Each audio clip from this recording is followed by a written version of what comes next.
Oke, rumus selanjutnya. Ini sebelum cinta ya, biar nanti paham apa maunya Rumi. Ini sama kayak banyak sufi yang lain. Katanya Rumi, manusia ini jagat kecil.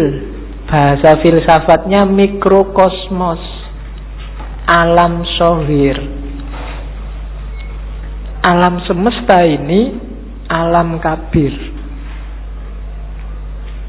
Dalam diri mikrokosmos ada makrokosmos, dalam dirimu terkandung semua unsur-unsur alam semesta. Makanya Al-Quran menyuruh, lihatlah sekelilingmu dan lihatlah dirimu sendiri. Karena dalam diri kita, apa yang ada di alam, dalam diri kita ada, dalam bentuk mini. Unsur-unsur alam apa saja itu sebenarnya ada. Mineral kah, air, api, udara, tanah, ada semua dalam diri kita. Jadi kita ini mikrokosmos. Maka pertama-tama pahamilah dirimu, kenali dirimu, lihatlah ke dalam. Nah, kalau sudah paham diri kita, kita akan paham alam semesta. Karena dalam diri kita ada seluruh alam semesta. Kalau kita sudah paham alam semesta, kita akan paham Allah. Karena alam semesta ini manifestasi dari sifat-sifat Allah semuanya, A sampai Z. Makanya ada hadis yang bilang, man arofa nafsahu faqad arofa robbahu. Barang siapa kenal dirinya, dia akan kenal Tuhannya. Rumusnya apa? Dalam diri kita ada alam semesta, makrokosmos. Makanya kita disebut mikrokosmos.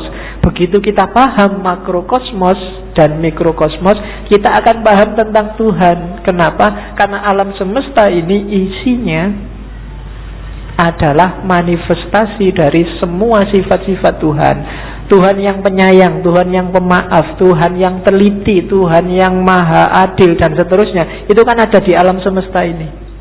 Keadilannya, sayangnya, dan seterusnya itu kan bisa kita lihat di jagat besar, termasuk jagat kecil diri kita sendiri.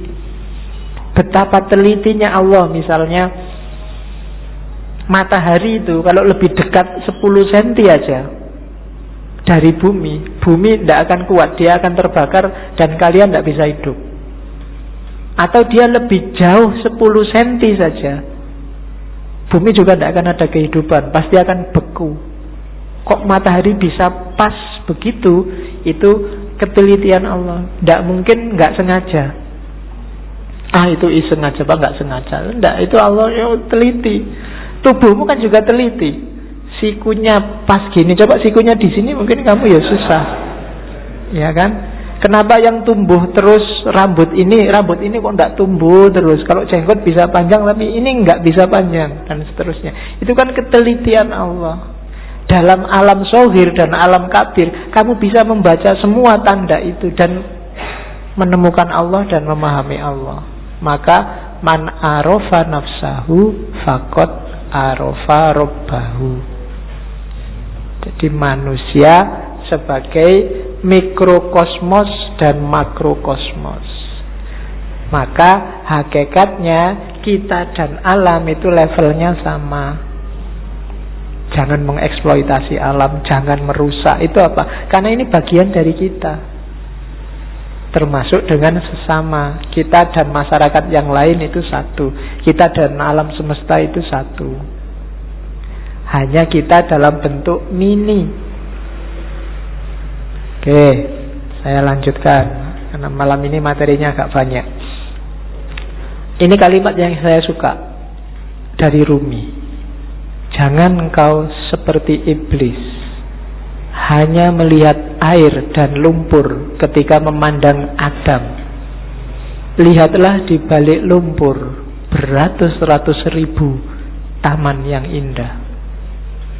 Kalimat ini menurut saya penting karena orang Indonesia hari ini cara berpikirnya landasannya adalah suudzon. Nganggap orang lain jelek, khususnya yang berbeda dengan dirinya. Kalau sudah benci, tidak ada baiknya sedikit pun.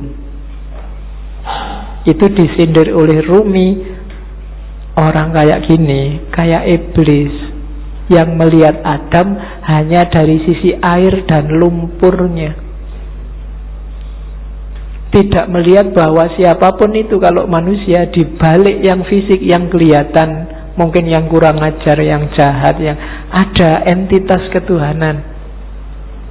Ketika di Al-Quran Allah bilang wa nafakha fihi min ruhi, dan kutiupkan dalam diri manusia itu sebagian dari ruhku, itu kan ya untuk semua manusia, tidak cuma untuk orang baik saja. Ya orang jahat ya ada ruhnya juga, yang bagian dari Allah. Hanya saja di orang-orang yang jahat, yang jelek ini, ruhnya Allah ini terhijab banyak sekali sehingga tidak kelihatan, sehingga gelap. Tapi dia tetap manusia, harus ditolong.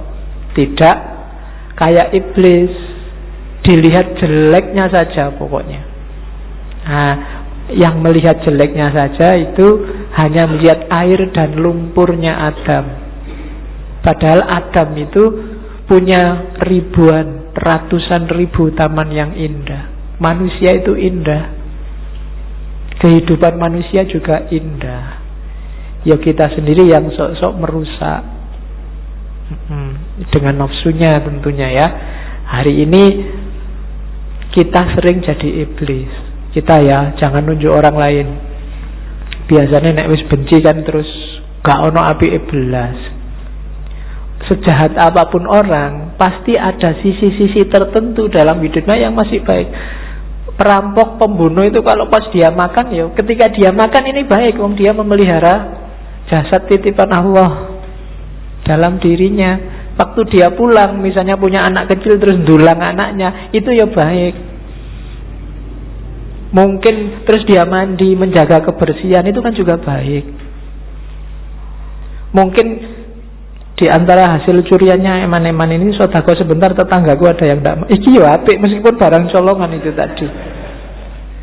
Malingnya jelek iya, ngerampoknya jelek, tapi banyak sisi yang baik dalam kehidupannya. Tapi kalau begitu kita benci, yang baik-baik ini nggak kita lihat. Sebaliknya kadang-kadang juga begitu kita suka, yang jelek-jelek nggak kita lihat. Nah, maka yang penting yang pertama jangan kayak iblis ya, suka benci orang lain. Kalau ada orang tersesat, diingatkan. Kalau dia ngeyel, ya sudah, kan gitu rumusnya. Ada orang mau ke Jakarta kok jalannya ke timur, ya jangan dimarahi, jangan dipisu-pisui, dipukuli, kurang ajar kamu ke Jakarta kok ke timur, kan enggak. Ya mas, Jakarta itu ke barat, sampai kok jalan ke timur, ya suka-suka saya dong. Ya sudah, kan gitu aja. Hari ini kan kamu gitu, ada orang kamu anggap sesat, terus kamu marah-marahi, kamu pukuli, nggak ditunjukkan yang benar gimana. Tunjukkan ya, tugas kita kan cuma tabligh, sampaikan aja. Kalau nggak diterima ya sudah. Perkara nanti kamu kesasar mau ke Surabaya kok terus nyampe Banyuwangi, mau ke Jakarta nyampainya Banyuwangi, ya dinikmati saja, urusannya dia. Nah, yang penting kita jangan jadi iblis. Kalau ada orang beda, orang kita anggap sesat, terus kita lihat jeleknya saja.